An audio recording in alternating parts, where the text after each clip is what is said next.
Hi everyone! Let's get ready with me for today's video. So guys, first time natin maggamit ng Insta360.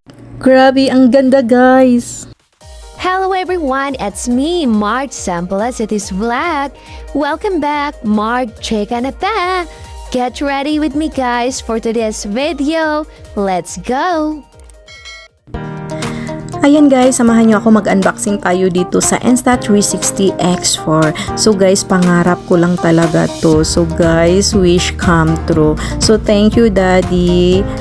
Gift to ni daddy guys. Christmas gift niya sa akin guys. Grabe talaga. Na-surprise talaga ako guys. So ayan, samahan nyo ako mag-unboxing tayo at paano natin gagamitin ang Insta360 X4. Kung paano talaga siya. Ano guys, ang ganda talaga ng quality niya. So ayan, samahan nyo ako guys na mag-try tayo dito. Okay, so yan po ang kanyang mga package.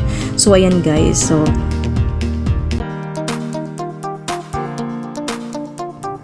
ayan guys, may ano siya, dalawang lens para i-cover sa camera, tsaka yung white ng lens din. So ayan guys, tinanggal ko yung sticker tapos nilagay ko yung lens niya. So hindi ko na lang siya napunasan kasi hindi ko naman siya tinatouch yung nasa loob. So ayan guys, yung banda sticker, yun po ang battery niya. So diyang banda guys, tanggalin natin para maipakita ko sa inyo. So ayan po, ayan, may micro SD na siya pero not included guys. Ako pa ang bumili ng micro SD. Tapos ayan, ibalik mo lang yung battery. Tapos tanggalin natin yung sticker sa harap niya.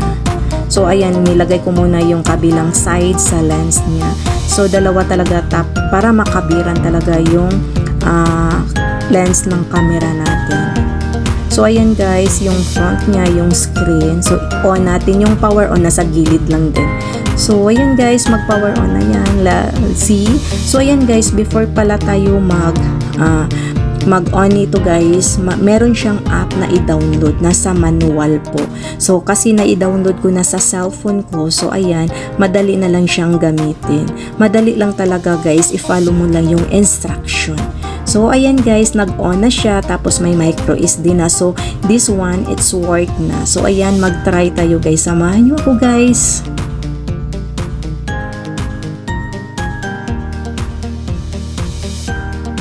So yan guys, ito po ang kanyang stick na lagyan sa ating Insta360. So separate siya guys, hindi siya nakapackage. So ayan guys, itatry natin guys gamitin yung ating Insta360 X4. So ito po siya guys. So may SD card na siya guys, so not included din sa pagbili. So bumili din ako ng micro SD niya. So ayan guys, nasa gilid yung off and on niya, tapos sa kabila yung lalagyan ng micro SD. So tanggalin muna yung battery, yung napakita ko lately, tapos ayun, ipasok doon sa loob ang micro SD, tapos ibalik yung battery. So ayan guys, let's try our Insta360 guys, kung gaano talaga kaganda ang kanyang quality. Okay guys, samahan niyo ako guys hanggang sa dulo.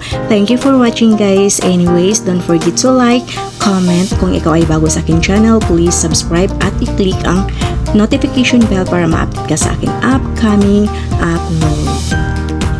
So ayan guys, lumabas kami guys, nagpunta kami ng Lions Park. So ayan guys, grabe, tinatry na natin yung gamitin yung ating Insta360 X4. Grabe, ang ganda talaga guys. Kaso lang, ano lang siya, madilim na kasi guys, ang oras na to is 8 o'clock na sa gabi. So ayan, masyadong hindi kami kita-kita yung mukha namin, pero ang ganda talaga ng mga lights dyan. So ayan guys, sana ay nagustuhan nyo ang aking unboxing sa aking Insta360 X4. Merry Christmas and Happy New Year everyone. God bless you all. Thank you for watching guys.